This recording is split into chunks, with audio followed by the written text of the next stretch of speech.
So thank you very much for having me on this webinar. I hope mine didn't raise too much your expectations on the NutriSchool when you talked about it. So I'm going to give you a little overview of how it works and what kind of work research has been done on the NutriSchool and how it's implemented in France. So the NutriSchool was initially proposed by a French independent research team in which I participated. It was based on literature at the time that in particular highlighted three criteria for effectiveness of a front-to-back label. First, that summary labels tended to be more effective than nutrient-based labels, and in particular for vulnerable populations for whom saturates or sugars don't mean much and require more likely an overall assessment of the nutritional quality of the food. The second criteria is that labels that can be affixed on all foods tend to be more effective than those that are affixed only a fraction of foods, in particular those healthier foods within a category. Because when it's only on a fraction of foods, it's more likely to be overlooked. This is more of the reason also why it's important to have it more mandatory than voluntary. And then the last element was that color-coded schemes appeared more effective than numerical information. And in particular, those that use what we call semantic colors, meaning green and red, because first, from a biological point of view, they are the ones that are more readily seen by the human eye. And then because they're also directly interpretable, because we have lots of signals that say that green is a go signal and red is a stop signal. So this led to the development of a graded colored summary label. The first development looked like this. And after a reshape by the French Public Health Agency, it now looks like this. It provides an overall assessment of the food that ranges from A, dark green, to E, dark orange for foods for the lower nutritional quality. So it is based on a nutrient profiling system that was initially adapted from the UK Ofcom score that is used for the regulation of advertising in the UK. So it takes into account both favorable and unfavorable elements within a food, and it takes into account 100 grams of the food. So it takes energy, sugars, saturated fat, and sodiums, provides an estimate of the content, and allocates points, 0 to 10 points for these unfavorable nutrients, and then balances it with favorable elements that are the percentage of fruit, vegetables, and nuts, the fibers and protein content of the food. The balance between the two leads to a final score that is -15 for the healthier foods and +40 for the less healthy foods. And this overall score provides then the allocation to the NutriScore. Specific adaptations were made to ensure a higher discriminating power to the NutriScore for specific food groups that were cheese, beverages, and fats and oils. So in order to have validation of the system, we did a lot of research, extended research on both the nutrient profiling system and the graphical design. These are the two theoretical frameworks that were followed, and for each of the points that are highlighted in this framework, we did a specific study to investigate that specific aspect of the framework. So it's kind of a lot of research, so I'm going only to highlight the most important parts of it. So first, the studies that were performed on application of the NutriScore to actual foods to see whether or not it behaves the way we would want it to. So it was tested in 4 databases, and what we can see here, you have the distribution of the score in different food categories. And what we can see is that the score actually provides a hierarchy between food groups that is maintained when we look in terms of public health, meaning that fruit and vegetable are consistently better graded than any sugary or salty snacks.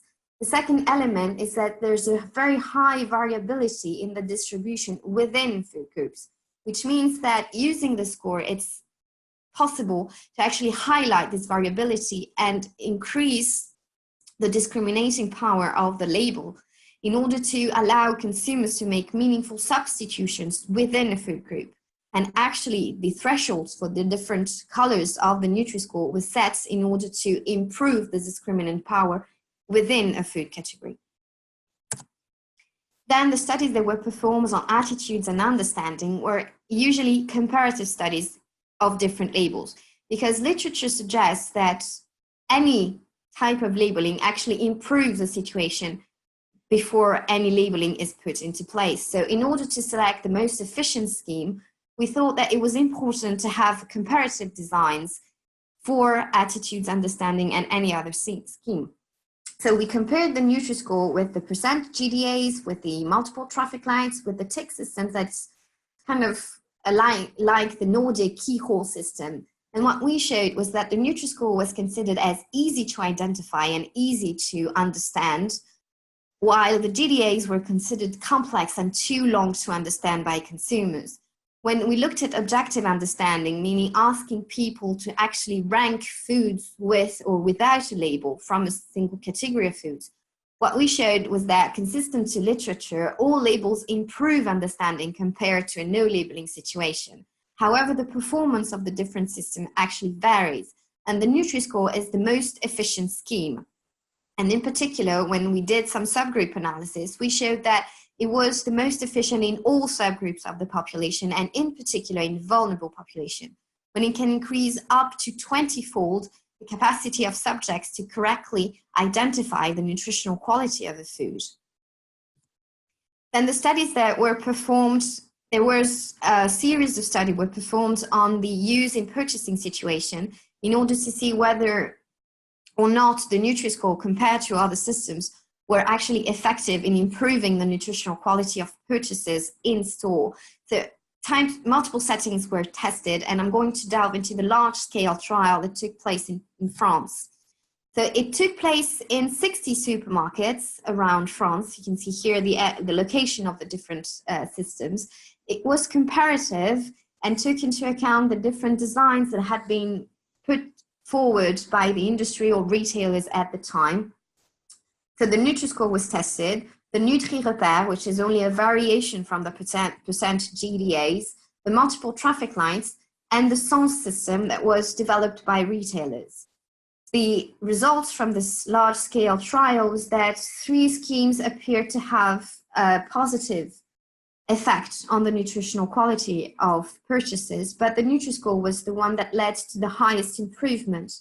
And moreover, subgroup analysis was done in order to identify whether or not there was schemes that were more efficient in all subgroups. So the NutriScore, again, appeared as having a higher impact in lower income groups compared to the other system, and particularly in subjects buying less expensive foods, probably the subjects with lower incomes. And compared to other systems, the NutriScore led to no deterioration of the nutritional quality of the shopping cart in any of the subgroups, while for other types of schemes, there were some deterioration in some subgroups. So this led to the signature of the interministerial order that was signed after a notification to the EU in late 2017. It was signed by the Minister of Health, Agriculture, and the Secretary of Economy. And 12 months into implementation, more than 80 brands have pledged for the NutriScore, because in the EU regulation, you cannot have a mandatory scheme, it's only voluntary. So the conclusion is that the selection of the NutriScore was based on scientific study, and it's actually an example of how research can inform policy making, because research actually had a very high importance in the selection of the NutriScore in the end, compared to the alternative systems that had been put forward, in particular from industry or retailers. There was key support from consumer association and also by civil society. A petition circulated at some point in time that supported the NutriScore, and more than 200,000 participants actually signed that petition to support the implementation of the NutriScore. For now, more than 80 brands have pledged for the NutriScore. They correspond to roughly 20% of the market share. And major retailers have pledged for their own brand. So there are follow-up and monitoring structures that have been set up to ensure a scientific evaluation of the measure. And if you're interested in looking into a bit more on the scientific studies that have been performed on the NutriScore in France, there has been a review of the studies that were conducted and has been published last year in Public Health Panorama, and it's available for you to download. So thank you very much, and if you have any questions, I'll be glad to answer to them. Thanks very much, Chantal. Actually, there is one small question that I'll just put now before we go into discussion that has come in. And the question was, why did you not include in your studies the Chilean and the Canadian systems? If you can give a brief answer to that at the moment, it'd be good. Well, the first answer to that is that at the time it was 2015, and yet they had not been very much publicized, so we didn't know about them. But we have actually conducted studies, including them recently, and I have just one that has been just published today. So that compares the different schemes across the world in 12 different countries, and again, we saw that the NutriScore was more efficient also than the warning system, but I could discuss about it, but it's just from today and I don't want to disrupt too much the discussion about this. We might come back to that. So thanks very much, Chantal. And can I now go to Cleanna Namirtu from New Zealand to talk about the health star rating system that's used in Australia and in New Zealand. Thanks, Cleanna. Okay, thanks, Michael, and good morning from New Zealand. What I'm going to do now is give you a brief overview of the front-of-pack labelling system that's been implemented in Australia and New Zealand, which is called the Health Star Rating System. As a little bit of background and context to that system, I can tell you that we have had mandatory back-of-pack nutrition information panels on most packaged foods in both countries since 2002. Around about 8 years ago or so, there was an independent review of food labelling law and policy that looked at all aspects of food labelling and made many, many recommendations, one of which was recommendation 50, that an interpretive front-of-pack labelling system be developed for Australia and New Zealand that is reflective of agreed public health priorities. And the idea was that the mandatory back-of-pack nutrition information panel remains on packages, but it's supplemented by an interpretive front-of-pack system. So following that and various processes that were put in place in both countries in terms of designing and developing a suitable system, the Health Star rating was adopted in 2014. It is a voluntary interpretive front-of-pack labelling system that rates foods from 0.5 star to 5 stars, with 5 stars being most healthy. And I'll show you some examples of what the label looks like on the next slide. The scoring algorithm is based on the UK Food Standards Agency algorithm. It's very similar to the NutriScore algorithm also that Chantal has just outlined. It takes into account the same positive and negative food components that you can see listed there, but it has been slightly modified from the UK system and is a little bit more complex than NutriScore as well. There are a range of formats that manufacturers can put on their products. You can see 5 of them outlined on the slide here. They range from the most detailed, which is number 1 there, which has the Health Star rating and energy icon, the 3 specific prescribed nutrient icons, and then there's 1 optional nutrient icon that can be for a positive nutrient like fiber, for example. The second version there is very similar but without the positive nutrient, and then they become progressively simpler as you move down. It is the responsibility of manufacturers or companies to determine which format to put on their products based on pack size and label size. But the first 2 versions that you can see there are the ones that are particularly recommended. There has been a review of the system in place since it was adopted in 2014, with some interim results reported in 2016 and some more recent results emerging now in 2018. The first part of the review has looked at what the uptake of the system is, because of course it's voluntary. And you can see outlined in the table here that uptake has increased progressively over the past 4 years in both countries. New Zealand did adopt the Health Star rating a little bit later than Australia, probably about a year later when they really formally adopted it. So you can see from the numbers that uptake in New Zealand is probably about a year behind Australia. but the most recent data from Australia suggests that it's on about a quarter of products there, and it's on about a fifth of products now in New Zealand. One of the things we are interested in is what format of the HSR is being adopted. And you can see that around about 10% of the HSR labels in Australia are an energy icon only. So that's the non-interpretive little thumbnail that just gives information on energy. And in New Zealand, that's around about 15%. And our work indicates that particular format's been adopted mainly on non-alcoholic beverages and confectionery. Some other work that has been done as well has examined the distribution of star ratings on products. Again, bearing in mind that this is a voluntary system, really trying to identify whether the system is being used selectively or whether it's being rolled out across all product ranges. The data from New Zealand in 2018 shows a significant right skew to the distribution. So it shows very clearly that the label is being used predominantly on products that are 3.5 stars or higher, rather than on those that would display lower star ratings. The graph on the right is data from Australia in 2017, and what that's showing is that of the potential star ratings that products could display, what proportion of those products are actually choosing to display the star rating. And you can see that the proportion is again higher for those products that are eligible to display high star ratings.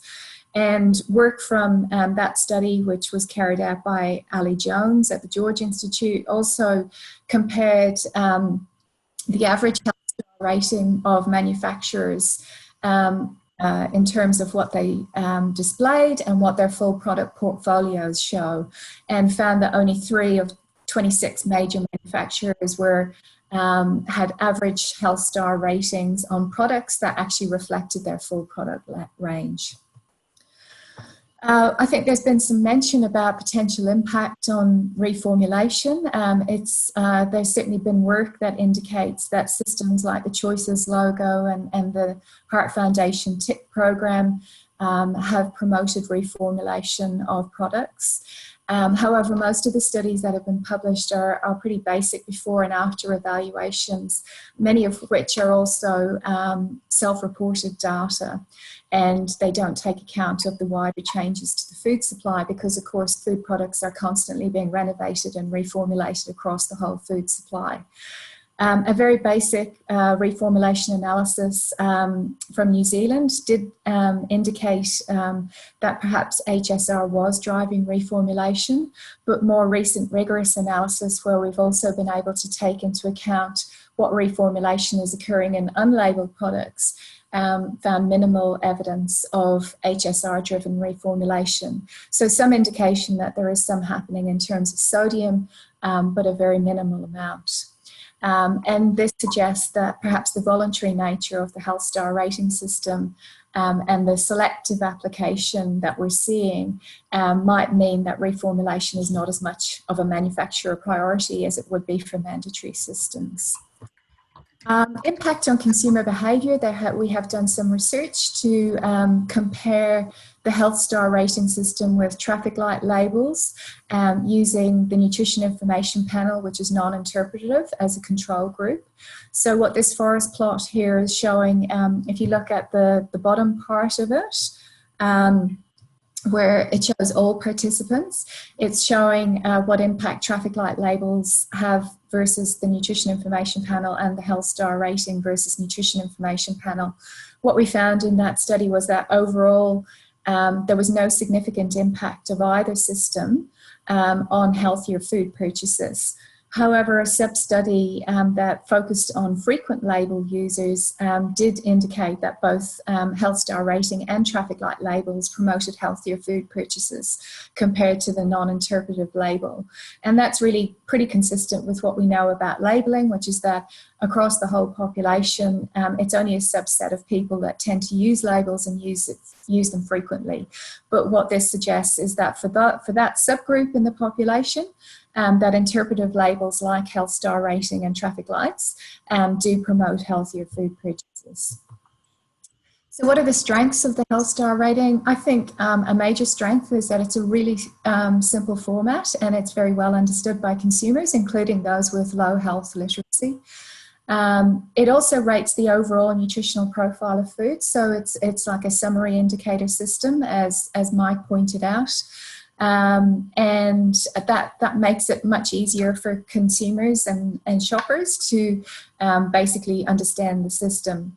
As I mentioned earlier, it is based on rigorous systems in the UK and that have previously been adopted by Food Standards Australia and New Zealand to identify which foods are eligible to carry health claims. And of course, like any front-of-pack labelling system, it can be used to support and strengthen other policies. Weaknesses of the system, I think our evaluations to date do indicate that because it's voluntary, it's being used selectively by industry, and that I think means that customers and shoppers are not getting the full benefit of the system. I think the non-interpretive energy icon is a problem, particularly because it's being used predominantly on less healthy products. It's a particular problem for beverages because it means that the beverages that use the energy icon can't be readily compared with beverages that use the full health star rating. There is a lot of discussion in both countries about alignment of health star rating with dietary guidelines, and there are some perceptions that it's not well aligned with our dietary guidelines because some products get high star ratings despite being non-core foods. The issue with this, of course, is that it reduces consumer and public health trust in the system. There's also, it's quite a complex algorithm. Chantal outlined really well what the NutriScore algorithm is like. The health star rating is more complex again. I think the main issue with that is not that the algorithm is complex, but that it kind of feeds speculation that it's being somehow manipulated by industry, and that, of course, is not a good thing in terms of trust in the system.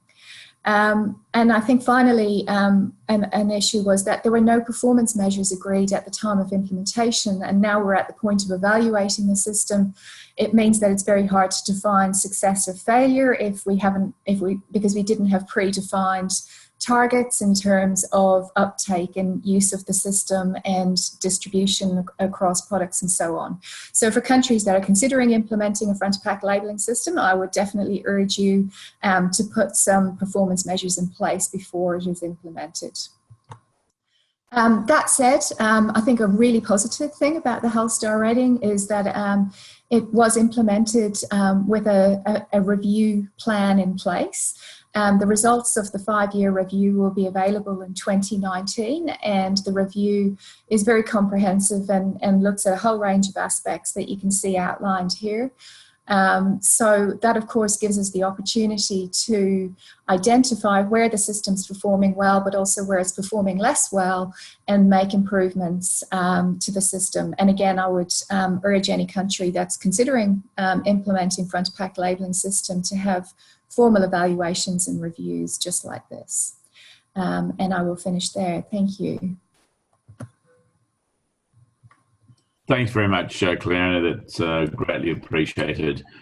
We now move from our country different systems to industry, and it's a good segue for us to go to industry. And we've asked Rebecca Bousted from Kellogg's to join us. I will also note, because we had a question on this last time, that Kellogg's have been a sponsor, and that sponsorship was done according to our protocols of the World Federation of Public Health Association, and was done quite a long time before Rebecca was invited to speak. But I would now like to go to Rebecca Bousted. Well, firstly, thank you for the invitation to present today. Just as a bit of background, in order to give some context as to my involvement and my background, I am an exercise physiologist and a dietitian. I trained some 25 odd years ago. I have had a significant experience of driving change from within. So I took the perspective that I would come within food industry and see how I could drive change. and have been doing that since we started our first sodium reduction program, which was back in 1997, when we started reformulating the sodium of our foods. I have had 21 years at Kellogg, and I'm in the top 100 leaders of the company, and I report into our global leadership team. So I can have a voice at the table to help our leaders understand what they need to do. I have an in-depth understanding of cooking. I cook a lot of my foods from scratch in order to understand what cooking does to foods, food technology from my work within industry, and also an in-depth knowledge around why people eat, mostly driven by the consumer research that we do, but also my fascination with understanding food through history, understanding the sociology of food, etc. I helped to develop, well actually I led the development of the daily intake system in ANZ, and in fact Kellogg Australia was the first company to actually develop that system, and then got food industry to follow. And then worked closely with Michael on the technical working group for the Health Stars in ANZ and others across the Australian nutrition community to help to work to develop a system which we felt would be very helpful for consumers to make decisions about food. Very quickly, we have been on a renovation journey with our cereals and also our snack foods. You can see there some of the numbers of sugar and salt that we have taken out of the food supply, and some of the numbers of the amount of fibre. And I want to stress cereal fibre from grains that we have put into the food supply.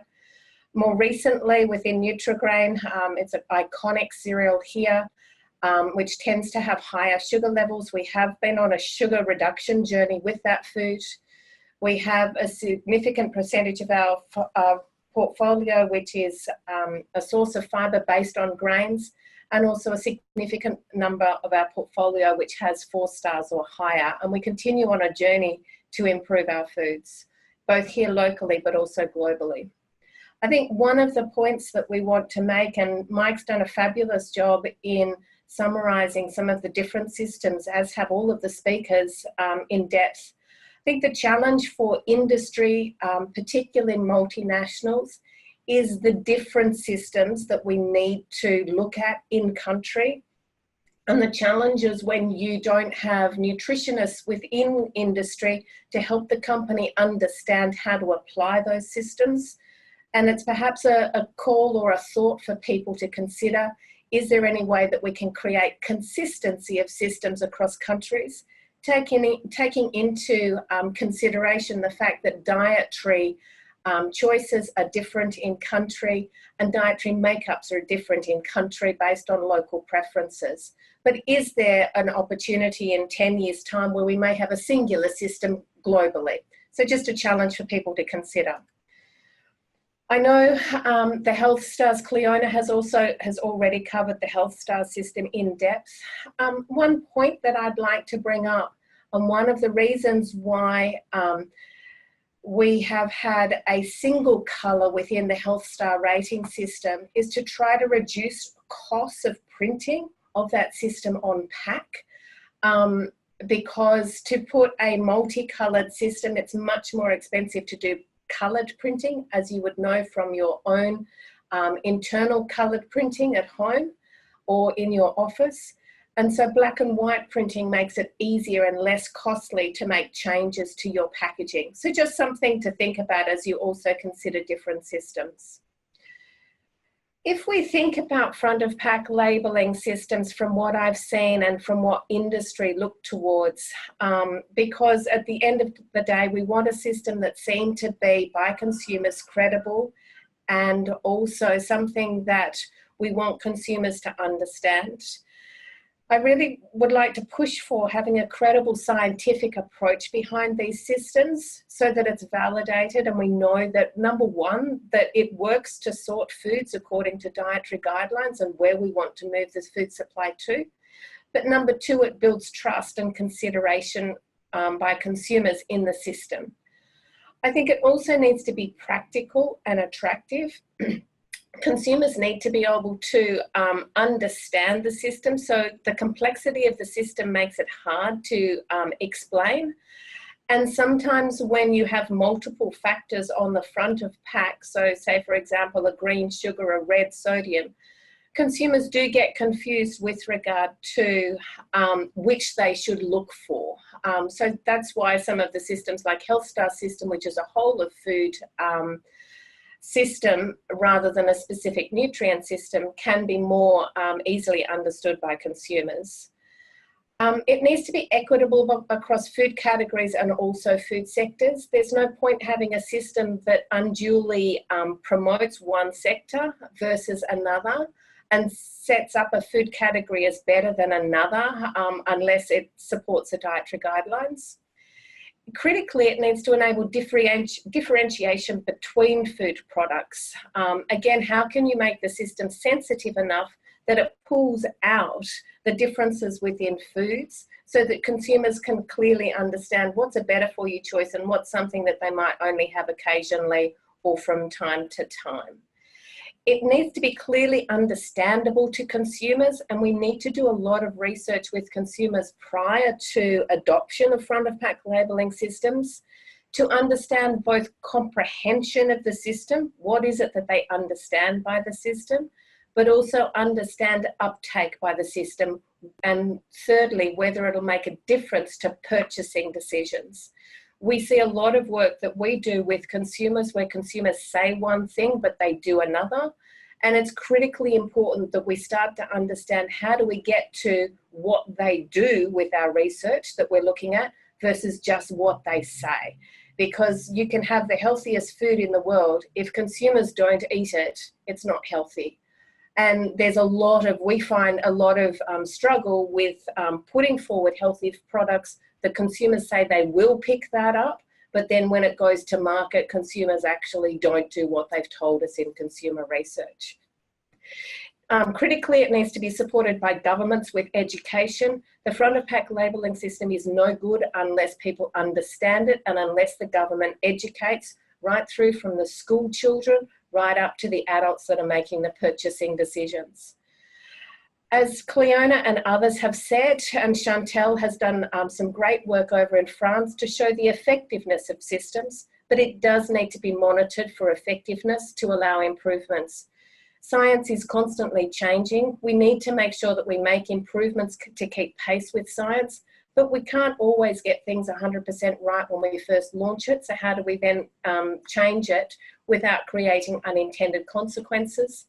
And then the last point is it needs to be supported by all stakeholders. There's no point having a system which is undermined by people, particularly publicly, because it just has consumers confused as to why the system was developed in the first place. I think we do need to have dialogue about the system and how we can improve it, but we just need to be careful that through having that dialogue, that we're not then undermining the system with consumers. So what are the best mechanisms to do that? Some considerations for front of pack systems based on my experience and also based on having seen the different systems around the world and working within the industry from an industry perspective. Understanding and impact. There's no point having a system that people don't understand and that has no impact. So how do we set up consumer research at the front end to make sure that we've addressed that? Consistency. Can we, as I said before, create consistency? In Australia, we've had a number of different systems. So National Heart Foundation, we've had daily intake, we've now got Health Stars. How do you actually get consistency over a period of time in order to help to drive understanding? A point around being very careful how much focus there is on nutrients versus ingredients, and being very careful that we're not driving the food supply to a homogeneous food supply versus a heterogeneous food supply. I'm going to give an example on that. So we have foods that are based on corn, and as we all know, corn is not particularly high in dietary fibre. It's not a grain that you would go to first as a fibre source. Wheat, on the other hand, is very high in dietary fibre in that grain class. So by pushing for dietary fibre, are you then pushing all foods to go to a wheat base? So we need to think about that as we're designing systems in order to understand what we do to make sure we keep variety in our food supply and in the foods that consumers eat and the foods that people are offered. Nutrient versus ingredient. Be very careful of the unintended consequences of going too hard on a nutrient. It's something that I call trans fatting of the food supply. The food industry come up with solutions to reduce sugar, which may lead to the use of artificial sugars. Food industry find solutions to increase fibre, which again may lead to the use of artificial fibres. Be very careful what you want as an outcome, because food industry will, rightly so, find an opportunity to meet that. But what you don't want to do is create something that's worse than what we currently have. And that's what I mean by the trans fat example, where we tried to reduce saturated fat in our foods. We solidified a vegetable oil that created trans fats, and research showed that it was worse, and we've had to take all of that out. The final point, which I'll discuss in a minute, is whether you have it front of pack labeling as a stand-alone education or whether it's part of a comprehensive educational program. And by a comprehensive educational program, one idea I would like to leave us all with is, how do we get front of pack labelling to be part of the puzzle, and how do we get governments to focus much more on the three-step education process? Because dietary guidelines that we currently have show people what they should eat, and it's already created. And so the first thing consumers need to understand is what is the foods they should eat most of and what foods they should eat least, and that's where the dietary guidelines come in. The second part is there are guides to healthy eating, which is essentially the meal plans that we create as dietitians that are based on, I suppose, model diets in order to get the best health outcomes, which show you how much to eat, including the serve size of the foods and the number of serves. With that system, you then add the front of pack labeling system, which when you're in the shop and at point of purchase, it shows you what in that food category is the better for you option.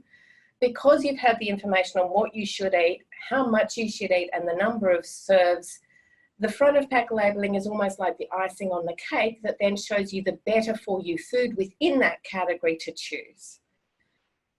So finally, I'd like to say thank you and pass back to Michael for Q&A. There's some considerations from industry, and I'd like you to encourage you to consider, I suppose, working with and talking with your nutrition colleagues that do work within industry, because I think we do have significant experience to provide, both in terms of the food technology perspective, the consumer perspective, and just learnings on how potentially we could all work together to achieve the best outcome. So over to you, Michael. Thanks very much, Rebecca, and it's now time to move to the discussion phase. Just before we do, I'll mention a couple of things. On the two webinars, we've had approximately 200 people, but we've also been streaming live on Facebook. And between the two webinars, we've had well over 200 people there. So there's been quite a widespread use, but it's also interesting that some of the slides through Facebook have reached over 3,000 people. So we set out to make people more aware of different systems and how it was going to work. And I think I'm very pleased with the way it's gone. And I have to say a special thank you to the staff at the International Office of the World Federation of Public Health Association, who've done so much work to make this possible. We have a couple of questions. The first one that I'd like to address is, before I start, we also have a poll to run, and the poll will come onto the screen in a moment, and we'll give you the opportunity to answer the questions on that poll and to participate. Just three simple questions there. The first question that we have, however, from the chat area is the one on reformulation. Does anybody have any evidence around reformulation and where it's worked? And actually, Rebecca, I'm going to start with you because I know that you certainly were involved in the reformulation of Nutrigrain to get rid of sugar, but I believe that had already commenced before the front of pack labelling system came in Australia. Then I'll go to others after that. Yes, so thanks, Michael. A couple of proof points for reformulation within industries. So the first of all would be use of, it was called the Heart Foundation TIC. So that program 21 years ago is what actually drove our focus to reduce the sodium in our foods, so that we could get the Heart Foundation TIC on the foods here in Australia. The different front of pack labelling systems internally for Kellogg has been motivation for us to review our foods and see what we can change over time. Specifically, the Health Star rating system has been very positive because it enables us to drop negative nutrients and increase positive nutrients. Our challenge, though, sometimes is to increase the positive nutrients, you need to add different grains into the food, so it's quite complex. Nutrigrain, yes, a driver in the end did become Health Star rating system, but it took us 10 years to get that food to a place that we would maintain the eating properties of it, as we took sugar down in particular and sodium down and increased the fibre, because what we didn't want to do was change the food significantly so that people wouldn't eat it. Our approach very much is trying to change food slowly over time so we can retrain consumers' palates in order to accept foods that are lower in sugar and lower in salt. So that's an approach we take. Yeah, that's terrific. Would any of the other panelists like to comment on reformulation? Chantal, have you done any work on it? And then I'll go to Cleona.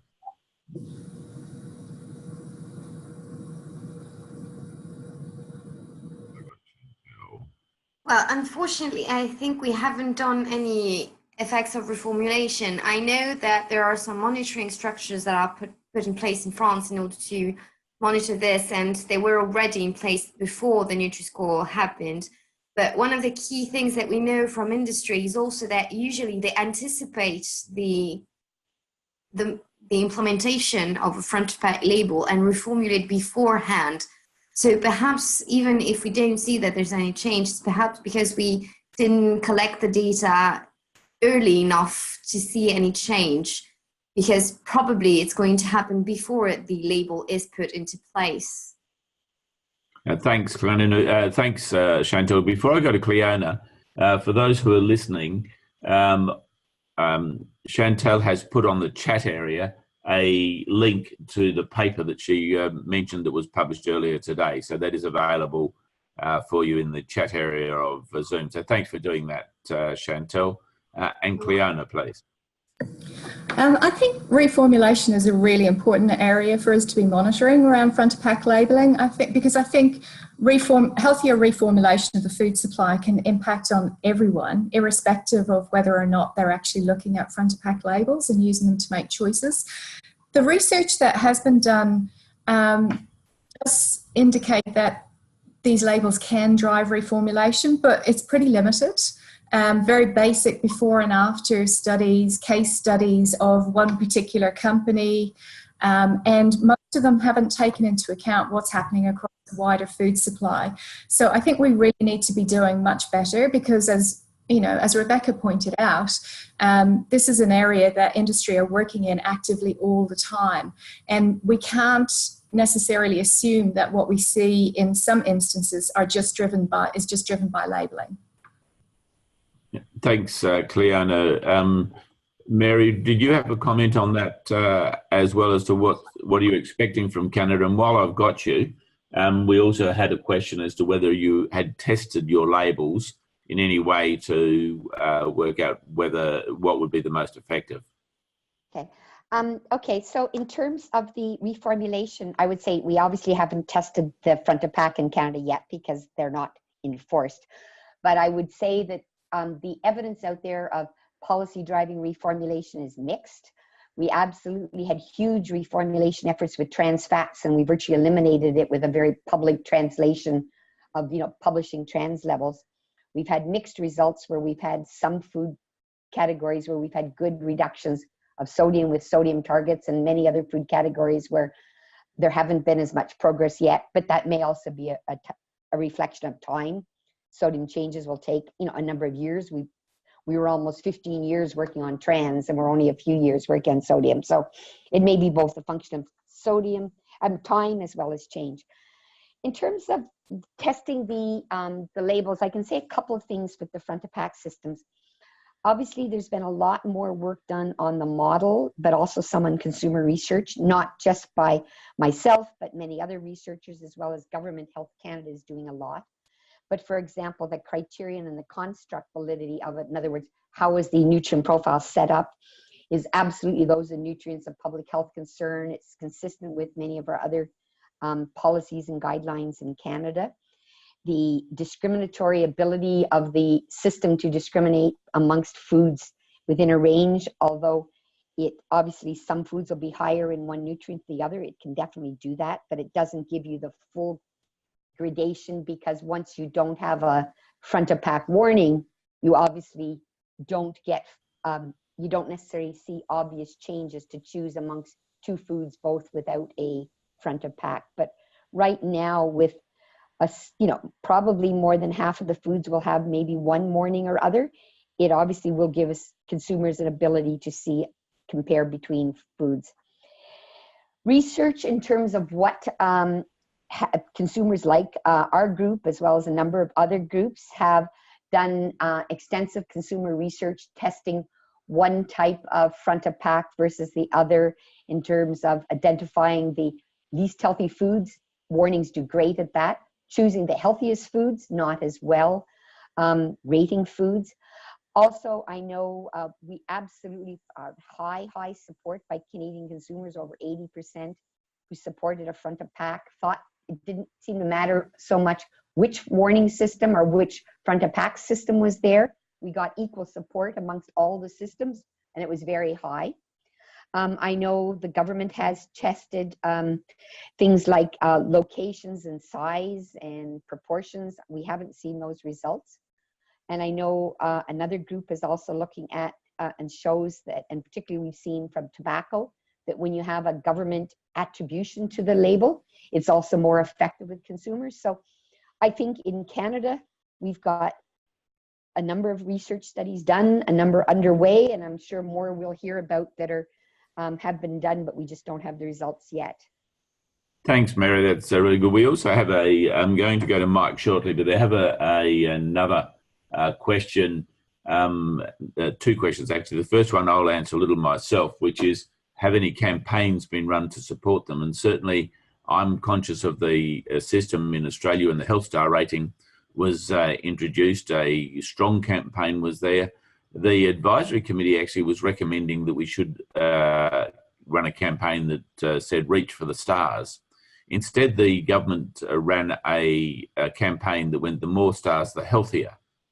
And because it operates in different categories, there could be exemptions to this. And quite a number of academics thought, okay, can we test that?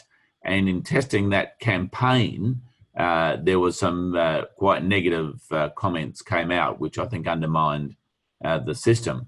And that leads me to, Mike, the other question. You can answer marketing as well. Sorry, there was also criticism that we should have been spending more time marketing the dietary guidelines as a more broader and more effective way to have people eating more healthily. Mike, the other one is, and we'll let others go, if other countries were starting to do front of pack labelling now, what system should they choose, and how would they do that assessment? And just before I give you that opportunity, I will mention that one of the restrictions in Australia was we were not, and government dictate, we were not allowed to go to colour coding, and which is one of the reasons the Health Star rating was developed. So, Mike, please. Oh, that's a good question. I think you have to start from where you are and also look at neighbouring countries. So to some degree, I think it matters on the state of your food supply. So I think in South America, I would go for a health warning system, partly because other countries are doing it there. In Europe, I would go for NutriScore because that seems to be the front runner in terms of summary indicator systems in Europe. So it does really depend on the context in which you're operating, really. I would argue that summary indicator systems are better than nutrient-specific systems because for some of the reasons we've been talking about. They have to be on all packets, not just on some, or they will only appear on some if they're things like warnings or health logos. So I would go for, my favourite scheme is NutriScore now, because I think that's both color coded. I think it's better than health star rating because I think it's more intuitive in terms of positive and negative foods. I think if you get half a star for health star rating, is that really a good food? Where it's very clear to me that a red food under NutriScore is an unhealthy food. Thanks, Mike, and that gives a good opportunity to go to Chantel. Yeah, I think it's important also to do the right thing. You said also, Mike, that once you decide for a system, you can't change it.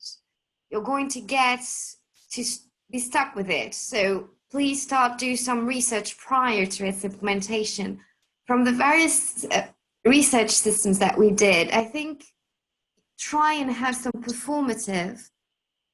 look at performance of different systems with comparative designs can be quite easy. You can have performative studies that ask people to rank foods with or without a label. That's how we did this international study. And then you look into which one actually improves best the capacity of consumers to actually understand what's on the label and what's the nutritional quality of foods. And this actually is maybe the most easy way to try and figure out, have prior research on which scheme might be the more effective within one specific region. I think that's basic thing to do. First start with that and then select the most effective one, because once you've selected one, you can't change it very easily. Indeed. And I see Cleona's hand is up. Is that from before, Cleona, or would you like to make a comment on this as well? Oh, that was actually, sorry, that was probably from before and I forgot to put it down, but just a very brief comment. I think selecting this system, fundamentally, it's really important whether it's going to be mandatory or voluntary, because there are certain systems that, Michael, as you alluded to, you simply can't introduce unless it's going to be a mandatory system. So the warning labels are an example of that. And we weren't able to introduce traffic light labels for that reason. And so I think, a lot of the selection will come down to that. We've got a health star rating, which is a much more positive take because it was developed in collaboration with industry. And that's obviously quite different to a warning system. Thanks, Cleona. I note that Mary and Mike would both like to have a further comment, but I would like to add into the questions. Are you aware of any systems that have been developed in the Caribbean, in Africa, in Asia? So going to you, Mary, first.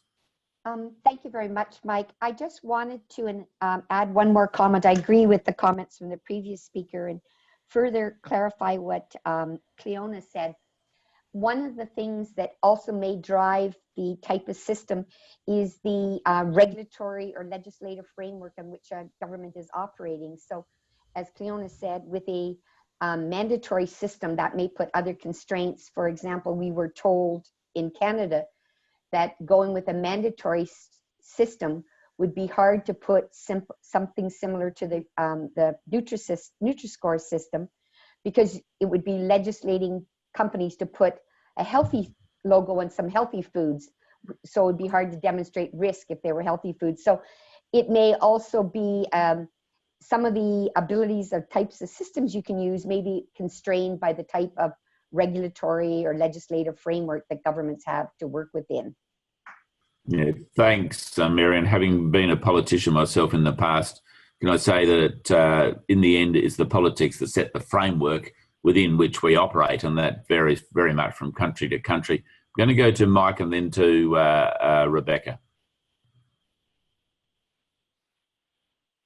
So just another quick comment about what I would do if I was a country thinking about introducing a scheme. I think, to be realistic, not everybody's going to be able to do a lot of research here, such as was done in France to underpin NutriScore. Most countries are not going to have that capacity.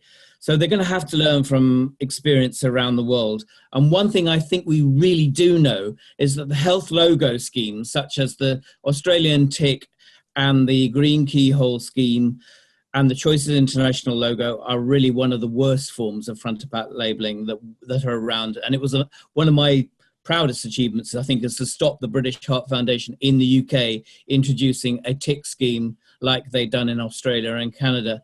And I think we've learned they might have been a little bit useful, and I think, but we should really move on. So African countries, you mentioned, the default function tends to be to go for a healthy endorsement logo, a healthy tick scheme. That's also true of the Eastern Mediterranean region, where I've been recently, where some countries there are thinking about healthy tick schemes. And I really urge countries not to go down that path and to go down something like traffic light labelling, warnings, or health star rating, NutriScore to start with, because I think those are the three front runners at the moment, really. And Mike, I can just add a comment there. It's a great credit to the Heart Foundation in Australia that when the health star rating system was introduced, they removed their tick from foods, and it was a major source of revenue for them as well. So they certainly did do the right thing there. And I'll now go to Rebecca. So I look after Asia Pacific, Africa, and MENAT, so Middle East and Turkey. So I know that discussions are underway in India for a front-of-pack labelling system. There has been some discussions in South Africa and Korea as well to look at a front-of-pack labelling system. The other places that have got a front-of-pack labelling system, which is the Healthy Choices system, is Singapore, Malaysia, and Thailand. So yes, the emerging markets are tending to look more at systems, but they're in very, very early discussions. Thanks very much, Rebecca. And we did see on somebody's, I think Mike's slide, Iran has a traffic light style system. Yes, as well. And I see that we had another question that was on, what about economic incentives such as advantageous taxation policy on healthy food being a measure to reduce obesity? And I think that also the flip side of that is sugar tax. And I would add to that, well, and how do these compare in impact to front of pack labelling? So it's a much broader question. In really, it's about where does front of pack labelling sit in improving the diet? And since I've still got you on the screen, Mike, would you like to start? Yeah. This is my favourite subject. So yes, I think price is a major determinant of food choice, and so clearly taxes, health-related taxes, sugary drinks taxes are going to be much more powerful drivers of choice than any food labelling scheme. But that said, I think you do need a good food labelling scheme to underpin these other initiatives such as taxes, marketing restrictions, subsidies, policies in schools, etc. Because if you can define which are the good foods and which are the bad foods, you can use that labelling system or nutrient profiling system, if you want to call it that, to underpin all these other policies, and they should be coherent with one another. So labelling is symbolic more than anything else, I think, and it's important to get it into place before, or perhaps simultaneously, with these other policies. And I see Chantel, you would like to comment. Yeah, I completely agree with you, Michael. I think it's important to see it as complementary. It's just as we said that front pack labels actually work only within a global framework in which there is education, there are other types of measures. It's also the case for taxation and advertising regulations. And as Mike said, one key ingredients to front pack labels is that usually they take into account a nutrient profile. And then it's possible to actually have these 3 types of measures that are intertwined and work with the same types of criteria. So you have a coherent system. They can have, they can interact, and they can have more. I'm sorry, it's very late at night here. I'm getting a bit tired talking in English. So, but to have additive effects, probably in the end, we know that consumers tend to pay more attention to price than to labeling, for example. But if they go together, probably it's going to be an effect that's going to be more important than the sum of the parts. I don't know if it makes much sense. I'm sorry. No, thanks, Claire. Thank you, Chantal. It did make sense, and I think you've made some really important and interesting comments. I'll go to Cleona and then I'll make a comment myself. Yeah, just a quick comment, and completely support what Mike and Chantal said about the fact that we need to be looking at a package. But if you were to actually put something like a pricing initiative, like an SSB tax alongside labelling, there's no doubt that an SSB tax would have a much more powerful effect across the population, and potentially a more equitable effect as well, because it's likely to impact across all sectors of the population. Whereas we know that labelling is more readily taken up and used by people who are highly educated and have high health literacy. So I think we do, whilst we should have front of pack labelling, we also need to be aware that it is by no means a silver bullet, and could really use being augmented by other policies as well. Thanks, Cleona. And one of our other questions was also about branding and how people are committed already to a brand, and what impact does front of pack labelling have on that.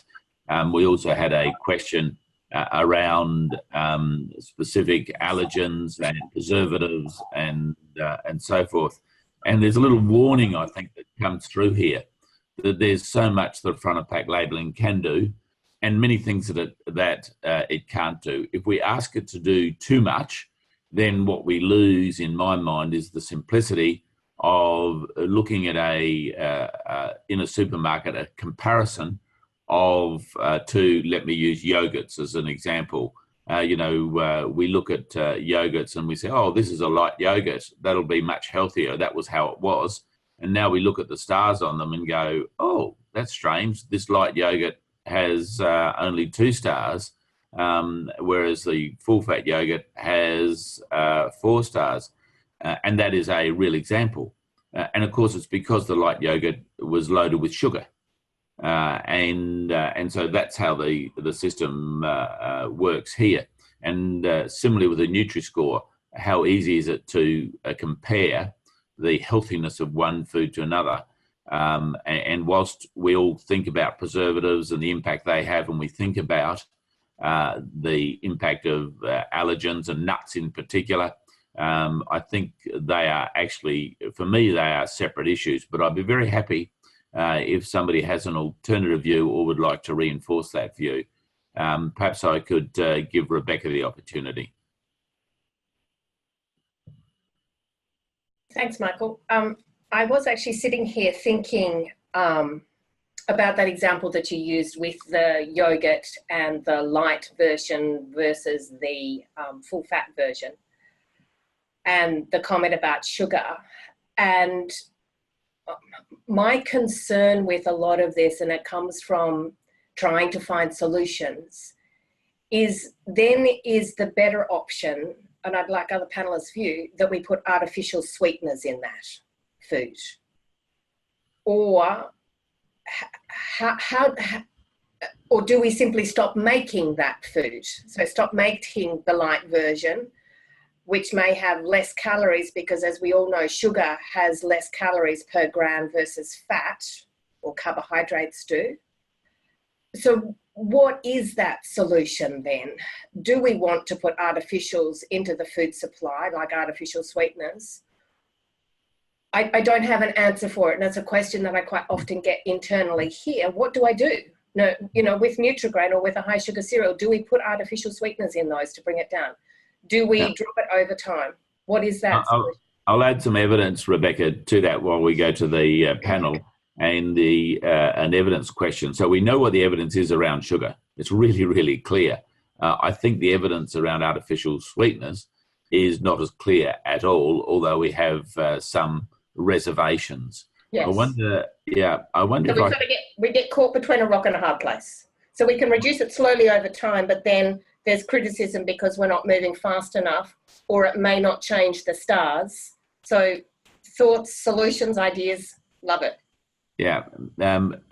Just before I go to Mary, I'll also say, remember that what we're also trying to campaign on is to encourage people to eat whole foods. And of course, that's, and to a certain extent, when we get involved in this debate, we sometimes lose sight of the wood for the trees. Mary. Your mute button, please, Mary. Oh, sorry. Did you have a specific question? I didn't raise my hand, but... Yeah, no. That's why I was going to go generally. And the question is around artificial sweeteners vis-a-vis sugar. And it puts industry between a rock and a hard place when they're trying to reformulate, because they will get a better health star rating if they're pulling sugar. But to have people still buy the food, they want it sweet enough. Yeah. I think Rebecca touched on that. It is a challenge when you're choosing one nutrient for the other. But I think most systems tend to I won't say penalize, but especially what we're looking at in Canada, the nutrients that are inherent in the food in the first place are not contributed as much towards a negative score in the food as compared to when it's added. So, just like you said, I think what we're all trying to do is encourage what I would say the natural whole food with less sweeteners being added to it. So, I would encourage them to think about, why is so much of that sugar added, and maybe some fruit would be a better option than the sweeteners or going down the artificial sweeteners. So just a few comments like that. Yeah. Thanks, Mary. I wonder, Mike, do you have a response to that one? Yes, I think a fashion recently has been to put a lot of the eggs in the reformulation basket, and I'm dubious about that. I think we need to have better evidence that reformulation actually is effective. I mean, we do have a bit of evidence around taxes, marketing restrictions, even food labeling, actually, but we have very little evidence that reformulation works. And I don't think it's the be-all and end-all of anything, really. I think we need to switch from sugary drinks to water rather than sugary drinks to diet drinks or drinks with sugar, added artificial sweeteners. And we should be thinking very clearly about what we want to do by when we're getting people to cut down on sugar drinks. And it applies across the whole food system. I think that trans fatty acids for sure need to be taken out. Salt can be taken out, but I'm dubious about taking sugar out and fat and saturated fat out and using reformulation as a solution to the sugar problem or even the fat problem. Thanks, Mike. I'm going to go to Chantel and then to Rebecca. Chantel. Yeah, I think we have to be also clear on where the evidence lies. We do have lots of research and enough feedback from what does sugar or saturated fat or sodium do actually on health. We do have for now limited evidence for sweeteners. It's gathering, but it's also very challenging because sweeteners, artificial sweeteners keep changing. There was aspartame, now it's going to sucralose. So it's not exactly the same elements, so we do not have enough to exactly put the blame on those as much as we can for sugar, for which we actually know that it's bad for health. So there is a concern among consumers about additives, about preservatives, about also sweeteners, and I do understand it. But for now, we do not have the evidence to incorporate it within labeling system. Perhaps in a few years or even in a decade, we'll be able to actually put this together within a labeling system. But for now, we have to go with the evidence that we have. And for now, it's still only on nutrients. Thanks, Chantal. Just before you go, I'm also going to give you the opportunity now to have the last a last comment before I go to the poll results, and I'll do that for each of the panelists. Have you got any broad reflections? Well, I think we all provided you with an overview of the different systems that exist, and Mike also mentioned the endorsement scheme. So actually we covered all the types of labeling systems that exist currently in the world. I think there is enough research now to try and figure out which systems may be more effective than others. And there is an evidence base on which it's possible to gather information and inform decision at local level, depending on the objectives that you have locally. You may want to put more focus on limiting some unfavorable nutrients or having a more broad overview of favorable and unfavorable nutrients. So it gave you an overview of what exists. Now it's the question of what you want to do, what actually adapts to your local context. Thanks, Chantal. Can I ask the other speakers to be very brief, please, because we're going to go to Marta Lamazzi from the World Federation to do the concluding comments. So has there anybody got anything they would like to add to what Chantal has added? I'll go to Mike. No, I think Chantal put it admirably. Thank you. Thanks, Mike. Mary? I would just say one short point. I think I'm unmuted. Chantal said it very well, and I think one of the things we did here is all of the front of pack systems perform better than just the nutrition facts table, and there are, you know, some advantages and disadvantages or strengths and weaknesses with each, but I think remember that they all do and perform and help consumers more so than just the nutrition facts table. They add additional interpretive information and bring that value to the consumer. Thanks, Mary. Rebecca? One thing, I just think building off Chantal's, I know the research is not there for artificial sweeteners. I know the research is not there for other things we may bring in the food supply in order to meet the need to drop sugar. But let's be very careful of the unintended consequences. Let's not trans fat the food supply again, because as Mary said, it took us 15 years to recover from that. And just a real push for, it's hard to get consumers to eat new foods, but I agree with Mike, we need to do that. But we also need to reformulate existing foods, because as working as a dietitian many years ago, it's much easier to get consumers to eat smaller amounts of the foods they're currently eating or reformulate the ones they're currently eating versus trying to get them to change their diets holistically. So thanks. Thanks, Rebecca. And thanks for your industry perspective. It has been very helpful and interesting. Cleona? Yeah, very quickly, I think whatever system's in place, make sure you've got prior performance targets for it, evaluate it rigorously, and if it's not working as planned, consider whether it can be made mandatory. I'll just thank you all. I'm just going to come now to the results of the poll, then go to Marta to make the concluding comments. So the first question about voluntary systems, initially and then mandatory, 58% of people said yes and 33% no, and 8% did not hold an opinion on that one. In seeking to have a multiple front of pack labelling systems for different social groupings, it was too complex. 61% said yes, too complex. 29% said no. 11% had no opinion on that one. And should governments give priority to marketing of national dietary guidelines rather than front of pack labelling systems? This one's taken me a little by surprise. The majority at 50% said no. In other words, keep going on the front of pack systems. 42% says yes, you should, and 8% without an opinion. So it's really interesting to hear the different concepts coming through. Marta Lamazzi, as the Executive Officer at the World Federation of Public Health Associations, can I go to you, please? Thanks, Michael. We can.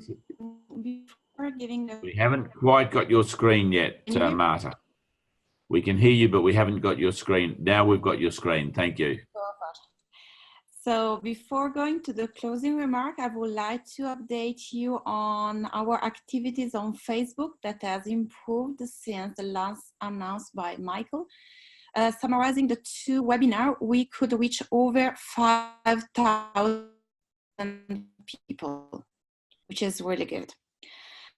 After this very interesting webinar, what I can say is that labeling, front of package food labeling is one of the key activities we can do in a more broader approach to tackle obesity and non-communicable disease in general. And to sustain these activities, the World Federation of Public Health Association has released a call to action on behalf of all our members, around 5 million public health professionals at the global level. And we encourage all governments and all health professionals to take action to make the healthy food choice the easy choice. And really we support the development of strong and effective front of package labeling system that could really play a role in improving the health and well-being of our population. And as introduced by Michael, this call has been based on our Global Charter for the Public Health. And we would like to encourage all of you to consider working on each and every services and enabler function at the different level of your work within your work setting. For example, to increase the civil society voice, speaking one voice together, or to improve food environments, to increase effective and accountable communication with the final aims really to work with the government and to support the government in taking strong leadership towards the front of package food labeling and a more broader approach to tackle NCDs. And all of that without forgetting every time our targets. And before closing this webinar, I would like to really thank Michael Moore that has taken the lead of this webinar since the beginning, all colleagues at the headquarters, and especially our great interns, Scott, Ayat, Laure, and Megan, that did a great job related to this workshop. All panelists that were really incredible and woke up or stay up very late to allow us having this interesting discussion, and all our sponsors. And last but not least, I would like to remind you about our upcoming World Congress on Public Health that will be in 2020 in Rome, Italy, and where I hope the discussion around healthy food will be continued. Thanks, Michael. Thank you very much, Marta, and I'll just add my thanks to everybody for participating, and not just the panelists, but all the participants actually on Zoom, as well as all the participants on Facebook. And we also had quite a number of messages on Twitter and in other social media. So this has been an extraordinarily successful exercise, and I hope will increase understanding and help us all to improve our front of pack labelling systems, no matter where they are, and will continue, most importantly, to improve the health of our populations. And I'll just finish by saying, because we have public health professionals here, I often show a slide that I steal the concept from Johns Hopkins University, and we reminded that nurses save lives and police officers save lives and firemen save lives. But we public health professionals, we also save lives. We just do it 1 million at a time. And with that, I'd like to say thank you all.